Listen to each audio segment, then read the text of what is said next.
ఒక బాధ్యతాయుతమైనటువంటి ప్రభుత్వం దాని మీద వారు లేవనెత్తినటువంటి అనేక అంశాలను అయితే నివృత్తి చేయాలి, లేదా వాటి మీద చర్చించి సవరించుకోవాలి, సరి అయిన వివరణ ప్రజలకు ఇవ్వాలి.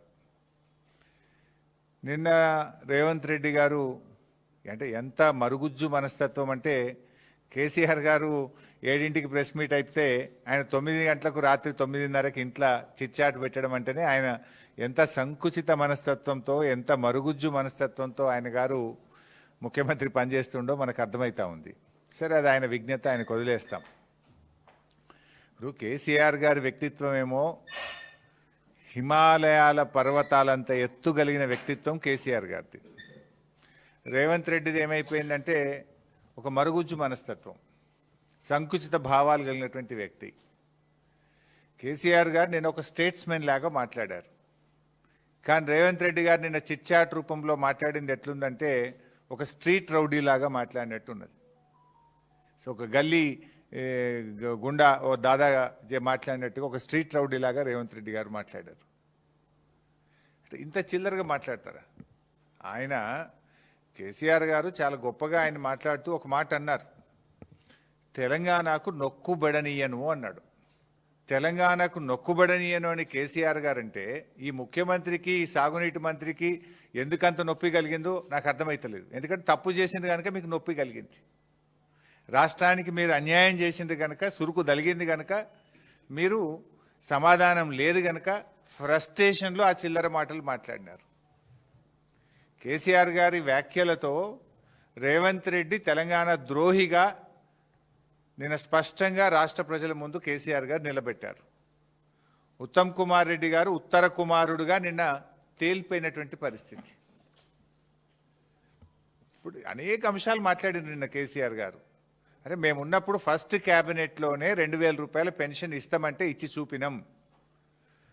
మరి నీ 4,000 పెన్షన్ ఎందుకు ఇస్తలేవు? ప్రజలకు బాండ్ పేపర్ మీద రాసిచ్చినావు కదా, గ్యారంటీ కార్డు ఇచ్చినావు కదా, 2 ఏళ్ళు అయిపోయింది, 4,000 పెన్షన్ ఏమైందని కేసీఆర్ గారు అడిగారు. దానికి సమాధానం చెప్పిందా మీరు? ఎందుకు ఆ చిల్లర మాట్లాడుతున్నారు? మహిళలకు మహాలక్ష్మి 2,500 ఇస్తామన్నారు, ఇంకెప్పుడు ఇస్తారు? 2 ఏళ్ళు అయిందని ప్రధాన ప్రతిపక్ష నాయకుడిగా వారు లేవనెత్తారు. What is the answer? ఎందుకు ఇవ్వడం లేదు? కాంగ్రెస్ పార్టీకి అపారమైన అనుభవం ఉన్నది, నిధులు ఎలా సమీకరించాలో, ఎలా ఇవ్వాలో మాకు బాగా తెలుసని ఎన్నికల ముందు చెప్పింది కదా. ఏమైంది మీ అనుభవం? మీ అనుభవం అంతా దోపిడీకి, కమిషన్లకు, వాటాలకు, లూటీలకే సరిపోతుందా? అరే, ఎరువులు దొరుకుతలేవు. బీఆర్ఎస్ ఉన్నప్పుడు ఆటో డ్రైవర్కి ఫోన్ చేస్తే ఇంటికాడ ఎరువుల బస్తాలు దించిపోయినరు, బాయికాడ దించిపోయినరు. కాంగ్రెస్ వచ్చినాక మళ్ళీ చెప్పుల లైన్లో పెట్టే పరిస్థితి వచ్చింది. మళ్ళీ యాపులేంది, మ్యాపులేంది, రైతులను ఎందుకు గోసబెడుతున్నారు అని కేసీఆర్ గారు మాట్లాడారు. దానికి సమాధానం ఏది? అరే, ఫార్మా సిటీ అనేటువంటిది ఎందుకు, దాని ఇంపార్టెన్స్ ఏందో కేసీఆర్ గారు చెప్పారు. నగరంలో ఉన్నటువంటి జీడిమెట్ల కానీ అనేక రసాయనిక పరిశ్రమలు ఉన్నాయి, వాటన్నిటిని అక్కడ తరలించడానికి 5 ఏళ్ళు కష్టపడి చేసినాం. నీ ఇష్టం వచ్చినట్టు రియల్ ఎస్టేట్ వ్యాపారం చేయడం కాదు, హైదరాబాద్ ప్రజల శ్రేయస్సు కోసం ఫార్మా సిటీని అక్కడికి పెట్టాలనుకున్నాము అని చెప్పిండ్రు. దాని మీద ఏది మీ ఆన్సర్? ఏది? ఆయనేమో ఒక స్టేట్స్మెన్ లాగా ఈ రాష్ట్ర ప్రయోజనాల కోసం, ఈ హైదరాబాద్ ప్రయోజనాల కోసం కేసీఆర్ గారు మాట్లాడారు. కానీ రేవంత్ రెడ్డి గారు దీన్ని అంత సొల్లు మాటలు, ఆర్థిక అరాచకత్వం బీఆర్ఎస్ పాలనలో అని నిన్న రేవంత్ రెడ్డి గారు మాట్లాడినారు.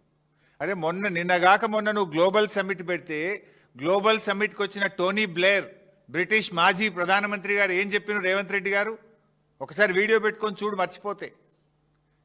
ప్రముఖ ఆర్థిక రంగ నిపుణులు, ఆర్బీఐ గవర్నర్ గౌరవనీయులు సుబ్బారావు గారు ఏం చెప్పినారు?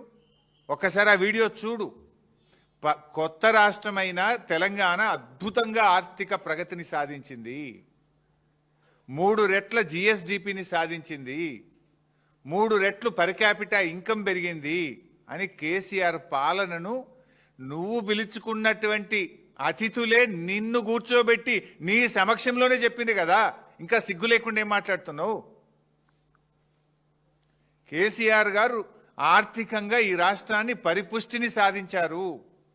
జిఎస్డిపి గ్రోత్ రేట్లో, పర్ క్యాపిటా గ్రోత్ రేట్లో దేశానికే మార్గదర్శకంగా ఈ తెలంగాణను నిలిపారు కేసీఆర్ గారని ఇలా ప్రపంచవ్యాప్తంగా పేరుగాంచిన టోనీ బ్లేర్ చెప్పిండ్రు. ఈ దేశంలో పేరుగాంచిన దువ్వూరి సుబ్బారావు గారు చెప్పిండ్రు. నువ్వు దోలుకొచ్చుకున్న గెస్ట్లే చెప్పిండ్రు.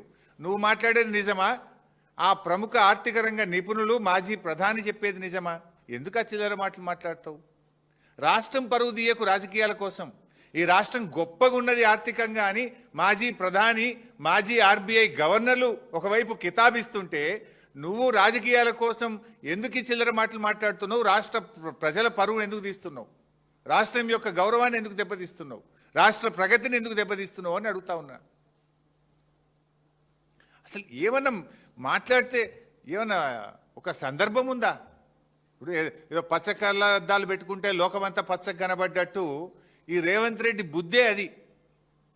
ఎందుకంటే ఆయనే స్వయంగా చెప్పిండు, నా సొంత పార్టీ నాయకులనే తొక్కుకుంటా పెరిగినోన్ని అని నువ్వే చెప్పినావు కదా. నీ నాయకుడు, నీ మంత్రి కోమటిరెడ్డి వెంకటరెడ్డే చెప్పిండు, 50 కోట్లు పెట్టి మావాడు పిసిసి అధ్యక్ష పదవి కొనుక్కున్నాడు అని. 50 లక్షల రూపాయలు లంచం ఇస్తూ రెడ్ హ్యాండెడ్గా ఒక ఎమ్మెల్యేను కొనుగోలు చేసే ప్రక్రియలో పట్టుబడ్డ దొంగవు నువ్వు.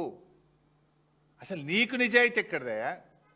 మా దృష్టిలో ఒక పార్టీ అనేది తల్లి లాంటిది. పార్టీ అధ్యక్షులు ఒక తండ్రి లాంటి వారు.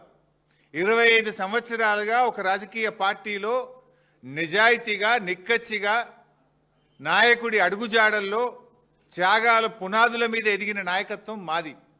నువ్వేందే చదువుకున్నది బీజేపీ లాంటి నువ్వే చెప్తివి.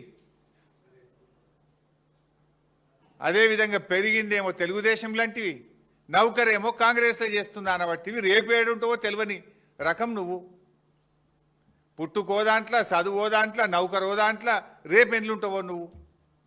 అసలు నీకు నీతి, జాతి, విలువలు నీకేమైనా ఉన్నాయా?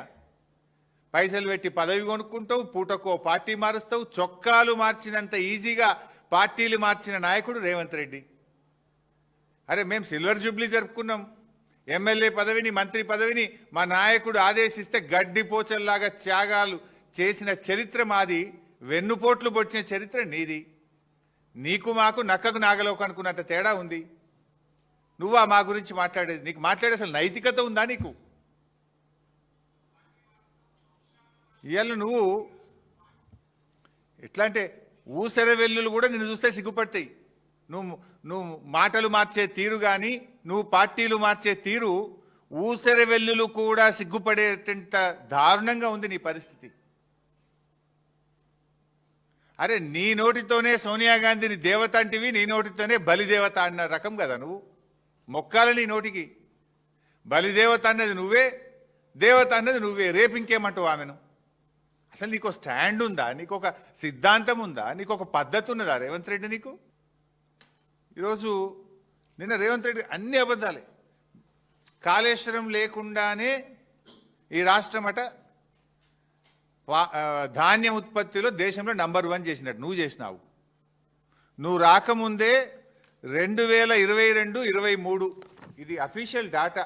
2022-23లోనే 258 లక్షల మెట్రిక్ టన్నుల ధాన్యం ఉత్పత్తి చేసి దేశంలో తెలంగాణను నంబర్ 1గా నిలిపిందే కేసీఆర్ ప్రభుత్వం ఇన్ ద ఇయర్ 2022-23. అప్పుడే ఇన్ని వడ్లు కొనలేమంటేనే కదా ఢిల్లీకి పోయి మేము ధర్నాలు చేసింది కేసీఆర్ గారి నాయకత్వంలో. ఇవాళ ధాన్యం సేకరణలో కూడా 2020-21లో 141 లక్షల మెట్రిక్ టన్నుల ధాన్యం సేకరించి నంబర్ 1గా నిలిచిందే తెలంగాణ. ఇంత నువ్వు వచ్చినాక ఎప్పుడు సేకరించలే. ఈరోజు కూడా కాళేశ్వరం ప్రాజెక్టు నీళ్ళే పంటలు పండుతున్నాయి. ఇప్పుడు మల్లన్న సాగర్ కింద పండే పంట కాళేశ్వరం కాదా? రంగనాయక సాగర్ కింద పండే పంట కాళేశ్వరం కాదా? అనంతగిరి కింద పండే పంట కాళేశ్వరం కాదా? అవన్నీ కాళేశ్వరంకు దేర్ ఆర్ 3 సోర్సెస్. ఒకటి, బాగా పంట వర్షాలు పడితే ఎస్ఆర్ఎస్పి నుంచే కాళేశ్వరం నీళ్లు వాడతాం. మధ్య తరహా వర్షాలు పడితే ఎల్లంపల్లి నుంచి నీళ్లు వాడతాం. కరువు పరిస్థితులు వస్తే మేడిగడ్డ నుంచి నీళ్లు వాడతాం. గత 2 సంవత్సరాలుగా వర్షాలు పడ్డాయి కనుక ఇటు ఎల్లంపల్లి అటు ఎస్ఆర్ఎస్పి నుంచే కాళేశ్వరం మోటార్లు ఆన్ చేసినాం. కాళేశ్వరం ద్వారా రిజర్వాయర్లు నింపినాం. కాళేశ్వరం ప్రాజెక్టు ద్వారా లక్షల ఎకరాలకు ప్రత్యక్షంగా పరోక్షంగా సాగునీరు అందించినాం. ఎందుకు ఆ చిల్లర మాటలు మాట్లాడతావు? నువ్వు రాకముందే దేశంలో #1 తెలంగాణ. ధాన్యం ఉత్పత్తిలో, డాక్టర్ల ఉత్పత్తిలో తెలంగాణ #1 చేసిందే కేసీఆర్. ఇవాళ ఇక ఉత్తమ్ కుమార్ రెడ్డి గారు ఇక అంటే బాధపడతారేమో కానీ ఆయన వెనకట కేసీఆర్ గారు కాళేశ్వరం మీద అసెంబ్లీలో ప్రజెంటేషన్ పెడితే నేను ప్రిపేర్ అయ్యి రాలేదు అని అసెంబ్లీలోకి వెళ్ళి లేచిపోయిండు. నువ్వు 2 ఏళ్ళు అయింది నీటిపారుదల శాఖ మంత్రి అయ్యి, ఇప్పుడన్నా ప్రిపేర్ అయ్యిరా. ఏంది ఆ ప్రెస్ మీట్లు ఏంది? ఆ ప్రిపేర్ కాకుండా ప్రెస్ మీట్లకు వస్తే నీ పరువు పోతుంది, ఆ ప్రభుత్వం పరువు పోతుంది, రాష్ట్ర పరువు పోతుంది కదా. నేను ప్రిపేర్ చేస్తున్న అధికారులు కూడా మరి సరిగా ప్రిపేర్ చేస్తలేరా? నువ్వు సరిగా ప్రిపేర్ అవుతలేవా? నాకైతే అర్థమవుతలేదు. సగం సగం చదువుతాడు, సగం సగం చెప్తాడు. పురాగా చదవడు, పురాగా చెప్పాడు.